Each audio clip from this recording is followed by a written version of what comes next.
So guys, ginawa ko talaga tong video na to para tulungan ang bawat isa kung paano magkakapera dito sa kay Go. Kasi alam ko nararanasan nyo din yung nararanasan ko na level 3 hindi pa rin ako maka-alis-alis. Kasi parang malaya yung laro. Tingnan nyo, kung ma-observe nyo kasi yung laro, after nyong makuha lahat ng mga tiles na magkakasama, pagdating sa yung parang kalagitnaan na wala ka ng makukuha na ng pwedeng ilagay, tingnan nyo. 'Di ba?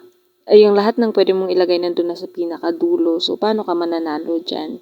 Kaya guys, yung totoo talaga, wala talagang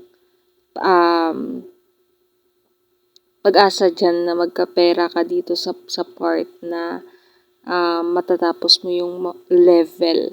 Pero may another way pa naman na magkikita tayo guys dito sa kay Go.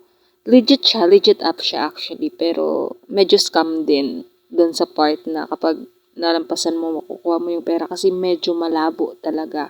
Since yan talaga yung nararanasan ko until now. So, ilan na laro na ako pero hindi ko pa rin yan malampasan. At nakita ko sa iba ganun din. So, sa iba pang mga technique kung paano magkakapera dyan, ituturo ko po yan sa inyo in my next video.